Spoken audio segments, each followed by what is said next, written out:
मरु महोत्सव की गिरती लोकप्रियता, कार्यक्रमों में नवाचार व बदलाव नहीं होने से घट रहा क्रेज। नमस्कार, आप देख रहे हैं डेली स्टॉर्म न्यूज़ और मैं हूं पुष्पेंद्र बोहरा।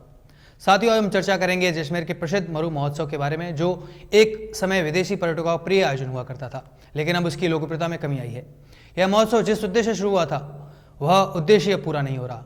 जी हाँ, हम चर्चा कर रहे हैं मरु महोत्सव, जिसे डेजर्ट फेस्टिवल भी कहा जाता है। इस महोत्सव का उद्देश्य विदेशी सैलानियों को जैसलमेर की संस्कृति और रेगिस्तानी जीवन से परिचित कराना था, लेकिन पिछले कुछ वर्षों से कार्यक्रम में कोई खास बदलाव या नवाचार नहीं होने के कारण पर्यटकों का रुझान घटता जा रहा है। 2021 में इस महोत्सव को एक इवेंट कंपनी के हवाले कर दिया गया था और पिछले कुछ सालों से बॉलीवुड और के सितारों को भी बुलाया जा रहा है।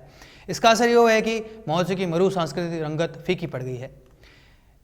इस साल 9 से 12 फरवरी तक आयोजित होगा और प्रशासन ने इसकी तैयारी शुरू कर दी है। लेकिन अगर हालिया आंकड़ों पर नजर डालें तो 2015 में 11,356 विदेशी पर्यटक आए, जबकि 2022 में यह संख्या घटकर मात्र 316 रह गई।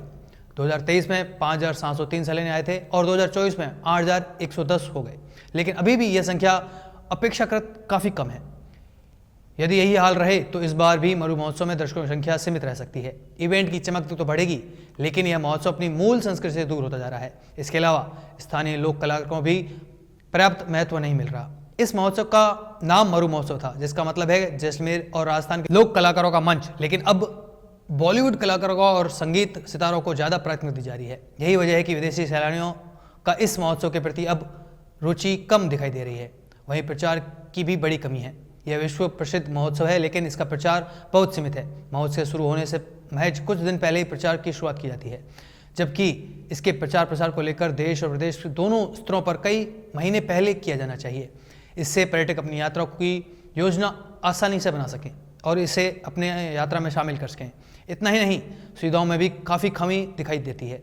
विदेशी सैलानियों का स्वागत तो किया जाता है, लेकिन उनके आराम और सुविधाओं के मामलों में उतना ध्यान नहीं दिया जाता। तपती धूप में खुले आसमान के नीचे बैठने के लिए मजबूर कर दिया जाता है, जबकि अधिकारियों और वीआईपी के लिए टेंट और सोफे की व्यवस्था की जाती है। यह असमानता विदेशी पर्यटकों के लिए एक नकारात्मक प्रभाव बनती है।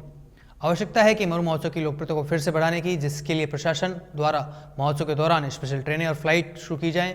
महोत्सव का प्रचार प्रसार देश और विदेश में बड़े स्तर पर किया जाए। लोक कला और संस्कृति को बढ़ावा देने के लिए नए आकर्षक कार्यक्रम जोड़ जाएं।